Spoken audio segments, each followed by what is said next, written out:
आज मैं सबको एक कहानी सुनाता हूँ।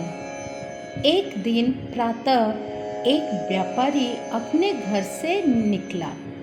घर से निकलते ही एक बिल्ली ने उस व्यापारी का मार्ग काट दिया। व्यापारी घबरा गया।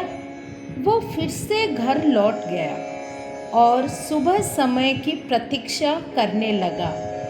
और जब वो पुनः अपने घर से निकला तो देखा तब वो वाहन निकल चुका था जिससे वो राजा तक पहुंचकर उसे भेंट देनी थी।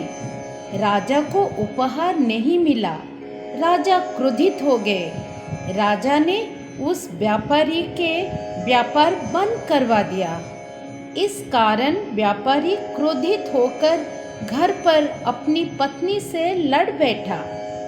पत्नी अपने बच्चों समेत मायके वापस चली गई और उस व्यापारी के जीवन में यदि कुछ रह गया तो केवल अंधकार। और इन सब का कारण वो उस बिल्ली को मान रहा था जिसने उसके मार्ग को काटा था। ऐसा ही एक दूसरा व्यापारी राजा को भेंट देने निकला और उस व्यापारी का मार्ग भी एक बिल्ली ने काट दिया। वो व्यापारी तनिक घबरा तो गया, परंतु उसने आगे बढ़ना अधिक उचित समझा। राजा तक वो समय पर पहुंचा। उसने राजा को भेंट दिया।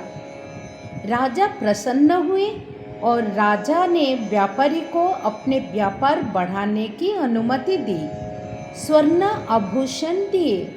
जब व्यापारी घर पर पहुंचा तो अपनी पत्नी को आभूषण दिया और अपने बच्चों को देने के लिए वस्त्र थे उसके पास। हर और प्रसन्नता थी। परिवार में सुख था। समझ रहे हो ना तुम लोग? दोनों व्यापारी के साथ एक ही घटना हुई, परंतु दोनों के प्रतिक्रिया भिन्न भिन्न थे। ऐसा ही हमारे जीवन में भी है। हमारे जीवन प्रारब्ध का अपना स्थान तो है, परंतु उससे कई अधिक महत्वपूर्ण हमारी प्रतिक्रिया, हमारे सोच का प्रभाव है, क्योंकि यही हमारे जीवन को आकार देते हैं। इसीलिए अपने सोच को सकारात्मक रखो। तुम्हारा जीवन सदैव आनंदमय रहेगा।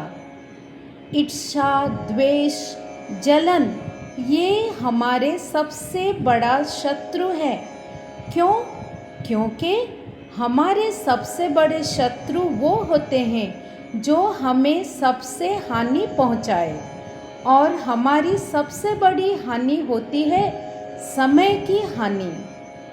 सबके पास जीवित रहने का एक सीमित समय होता है। कोई भी सदा अमर नहीं रहता, ना तुम और ना ही मैं स्वयं। जलन और द्वेष के कारण हम जो समय अपने विकास और प्रगति पे लगा सकते थे, वो समय हम उसके विषय में सोचने में लगा देते हैं जिससे हमें ईर्ष्या है। जलन की अग्नि शत्रु से अधिक स्वयं को जलाती है। तो अपने जीवन को धुआं से भर देना क्या उचित है? किसी की प्रगति को देखकर अपने मन में जलन और ईर्ष्या लाने से उचित क्या ये नहीं होगा कि हमारे कारण किसी के होठों पर मुस्कुराहट आए? एक बार अपने मन से जलन को निकाल के तो देखो। तुम अपने आप को बहुत उच्च पाओगे और समझ में आएगा कि इस ईर्ष्या के कारण हम सबने क्या क्या खो दिया अब तक। सकारात्मक सोच का विकास ही मनुष्य में सभी विकारों का अंत है। दूसरों के ऊपर जीत हासिल करके कोई विजयी नहीं कहलाता। खुद के ऊपर विजय पाना ही सबसे बड़ी जीत है। वही सच्चा दिग्विजयी कहलाता है। खुद में नियंत्रण रखना अनिवार्य है। दूसरों के ऊपर नियंत्रण नहीं। बदलना है तो खुद को बदलो, दूसरों से अपेक्षा मत रखो।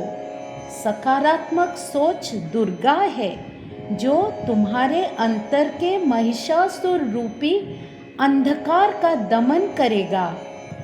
सकारात्मक सोच से ईश्वर के प्रति दृढ़ और शुद्ध विश्वास को बढ़ाता है। नकारात्मक सोच केवल अंधकार और अंधविश्वास को जन्म देता है। खुद ही सोचो।